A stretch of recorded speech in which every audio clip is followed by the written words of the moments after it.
Olá! Hoje a gente vai falar de um assunto muito sério e, infelizmente, cada vez mais necessário: proteção pessoal. A gente vai olhar para a dura realidade da violência, especialmente contra as mulheres, e explorar o que pode ser feito de concreto e eficaz, sabe? Desde o que a lei oferece até as atitudes que cada um pode tomar para construir a própria segurança. Pois é, os dados do Anuário Brasileiro de Segurança Pública não mentem. O cenário é bem pesado. Mas tem uma coisa importante: jogar a luz sobre um problema é o primeiro e mais fundamental passo para poder combater ele.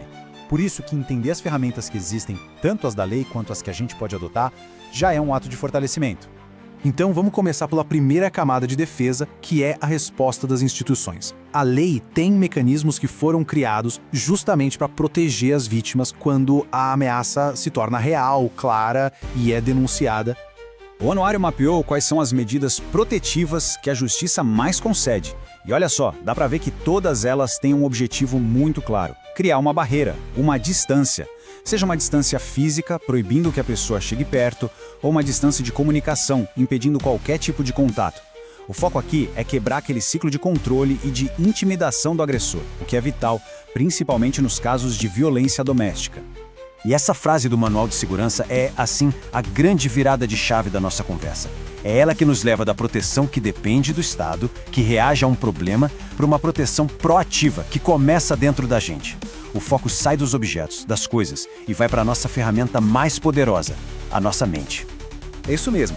Antes de qualquer tranca, alarme ou técnica de defesa, a segurança de verdade é construída numa base de preparo mental e de atenção.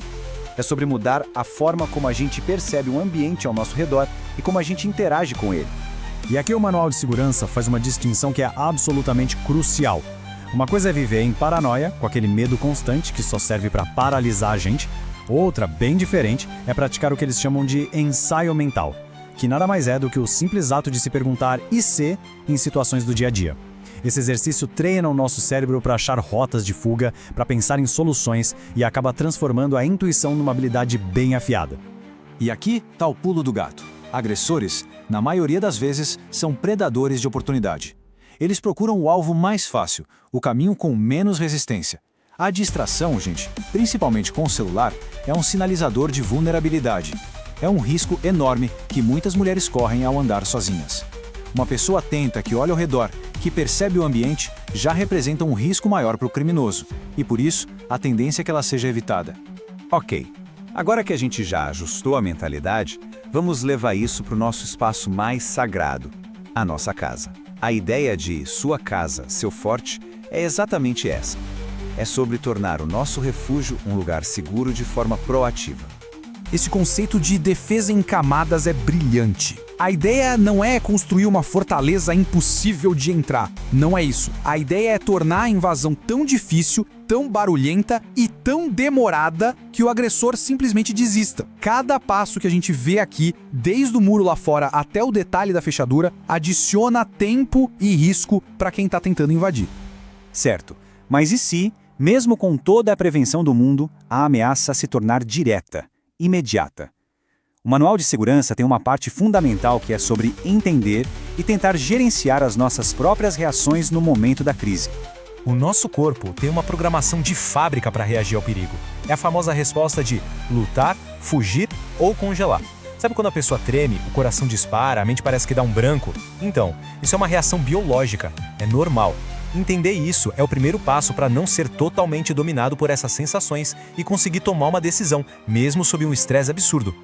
E esse é o processo de decisão que precisa acontecer em segundos. A prioridade número 1 sempre é fugir.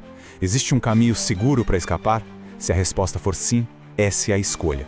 Se não for possível e for um assalto visando bens, cooperar a estratégia para preservar a vida. A reação física é a exceção da exceção e é muito perigosa. E é fundamental entender isso aqui. Se reagir for a última saída, especialmente num ataque físico ou sexual, o objetivo não é derrotar o agressor, não é vencer a luta. O objetivo é agir com surpresa, com agressividade máxima, para criar uma janela, uma oportunidade de fuga. É criar uma distração de segundos que pode salvar uma vida. E com isso a gente chega na mensagem central. O objetivo de todas essas estratégias não é fazer a gente viver com medo, não é alimentar a paranoia. Exatamente o contrário. É cultivar consciência. A segurança de verdade é um hábito que a gente constrói dia após dia com pequenas atitudes. Trancar a porta, olhar ao redor, guardar o celular. É uma ferramenta de empoderamento. Então, com tudo isso em mente, fica aqui uma reflexão. A construção da nossa segurança é um processo. Qual seria o primeiro tijolinho dessa construção? A primeira pequena mudança de hábito que a gente pode começar a fazer hoje mesmo? A resposta para essa pergunta já é o primeiro passo ativo nessa jornada de proteção pessoal.